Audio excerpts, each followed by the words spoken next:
What's up mga kuys? For this content, installation of aircon window type. Pero sa ngayon ibang klase yung ating pag-install kasi ang mga pyesa niya ay ganito.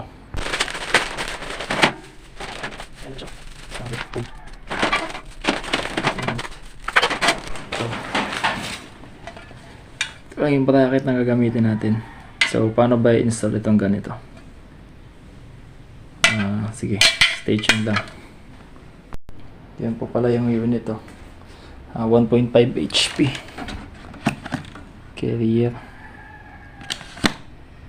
So pakita natin na yung kanyang butas o hole in the wall ay nandiyan na, existing na upon construction. I-outlet na rin siya dito. Ano lang ay masyadong malaki yung since sa 57 lang, nandito lang yung tapos ang taas ganito lang. So bumili tayo ng cornice para pantapal ng error dito ng mga space. So stay tuned. So pag install nito ko, isang unang procedure ay kalasin nyo muna yung housing. Ito talagang literal na housing ng aircon. So kung gagamitin nyo yung ganito, talagang kakalasin nyo yan kasi ito ay may mounting procedure doon sa housing.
Center lang natin yung gap ng pagkabila. O paliway natin.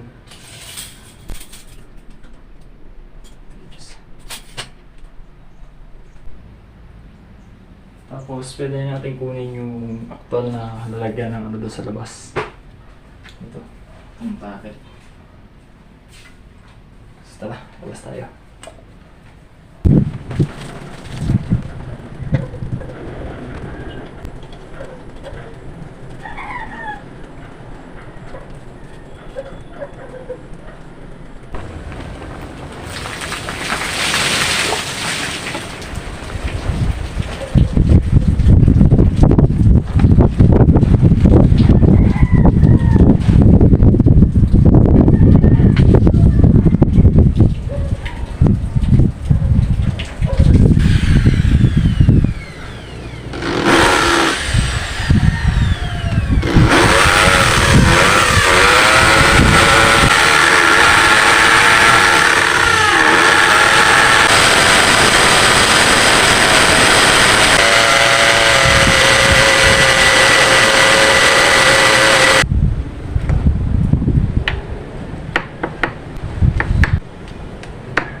Next ay i-fix natin yung ito.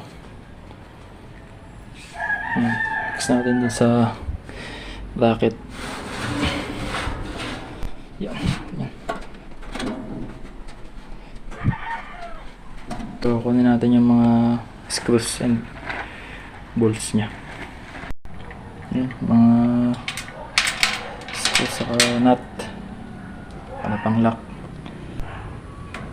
Bago nyo pala siya i-lock, ayusin nyo rin yung ano dito, edge. Usually ganito ginagawa ko. Yan. Kakaroon lang yan ng iba kung hindi pantay yung kapal nung wall. Diyan magkakaroon ng kunting pagkakaiba dun sa butas. Pero kung pareho naman, tulad nito, okay ito.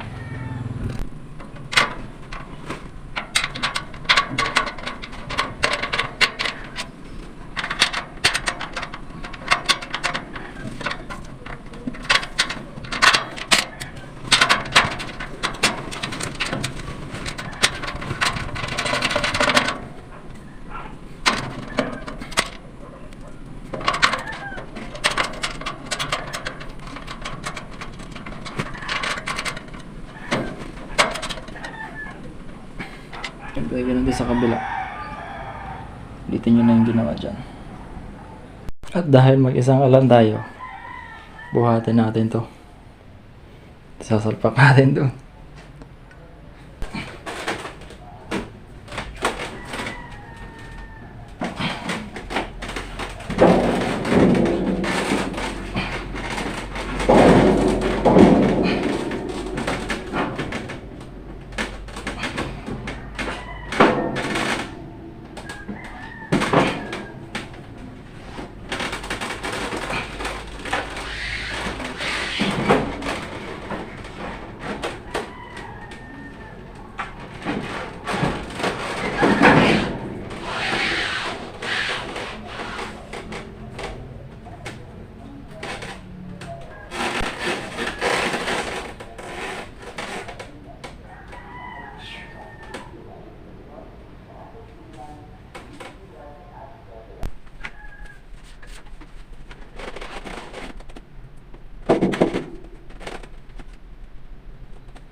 Tignan mga kois, ano na lang, pamesa.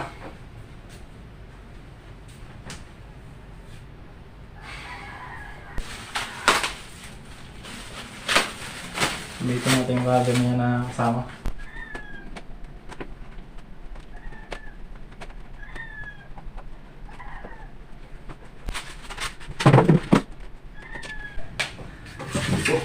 Kasama to sa binayaran eh.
Sa pagkukornesa, kailangan nyo ng eskwela o kaya ganito. Yung may 45 tapos Tagalay.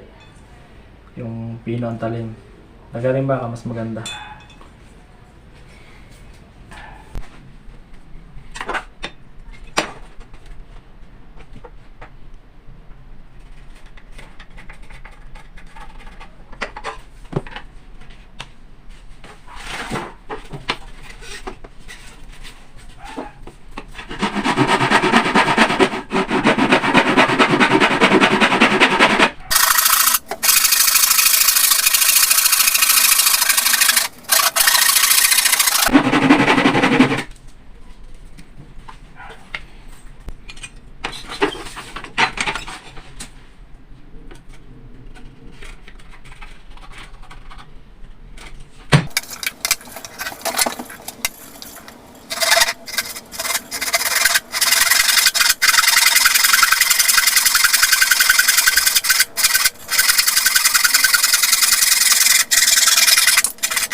Testing natin.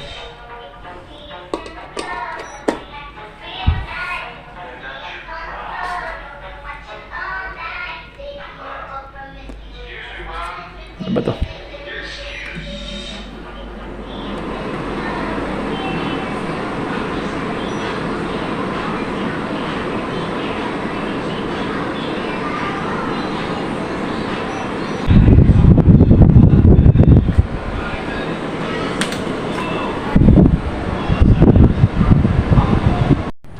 Yun nga pala yung itsura niya pag sa likod siya. Ayan, ang laki ng gap nung butas kasi nga sobrang pagkakabutas nila. Kasi babalik ko lang tong brand niya. Another rin to protection dito sa labas. I-screw ko dyan.